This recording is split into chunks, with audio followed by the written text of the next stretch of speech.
So quick video, basically got this power base and running in analog mode with two power supplies. Obviously you need two power supplies in analog mode to run both lanes.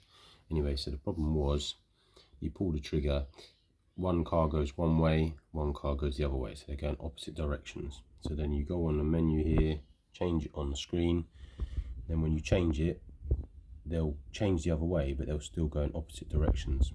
So thinking it might have been like a software update, a firmware update or something like that. It's really hard, seems it's really hard to actually get a software update for this. Scalextrics don't seem to do one, even though when you get this in the big box, it comes with 2 or 3 different leads that you can plug into your laptop. There seems to be 2 people that do it online, but it's very complicated. So what I did is I just googled cars, see if anyone else had a problem. What it seems to be is a common problem, even on like the scalextrics forum. There seem to be a couple of people saying, oh, I've got the same problem, goes in opposite directions. You change it on there, they still go in opposite directions no matter what. You can't go and have both cars going the same way all the time. And then right at the bottom of the post, someone said, oh, there seemed to be a problem with some of these, like a batch of these were faulty, and they suggested taking the wires, swapping the wires over on one of the lanes. Now I thought, well, that's a good idea. I've done that in the past by rerouting some wires.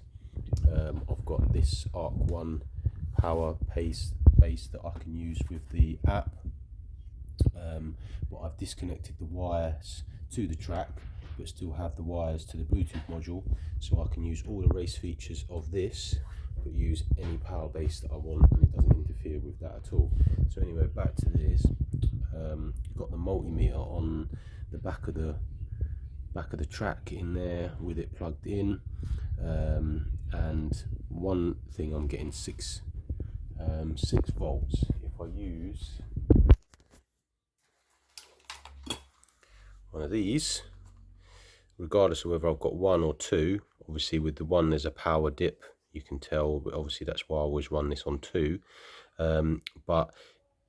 You get 15/16 volts directly at the track, so the cars go really quickly.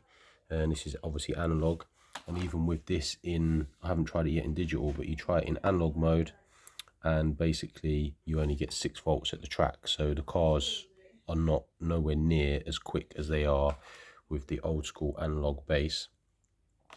So that's one problem. But so what I did is to make sure, rather than just changing the wires over, obviously if you're handy with a multimeter, you will know that if you've got the multimeter on the wrong way around, you know, obviously your red and your black, your positive and negative, it will have a minus symbol on the screen of the multimeter. So the first thing I did is went the right way around with the multimeter and pulled the trigger. On one track it was 6 volts, so it was that one, and then on this one it was minus 6 volts, even though I had them on the red and the black. So I know that they're actually somehow internally, the wires are the wrong way around here somewhere, wherever it was. So I knew I was safe because I looked for that minus symbol on the multimeter. Once I'd unsoldered the wires, put them around the other way, both cars go in the same direction. It seems to be some sort of common problem. Luckily, obviously, there's people on forums that have discussed it, but no one seems to have actually come to a clear conclusion or a remedy, apart from suggesting that you swap the wires over. So like I say, I checked it, swapped them over, problem sorted.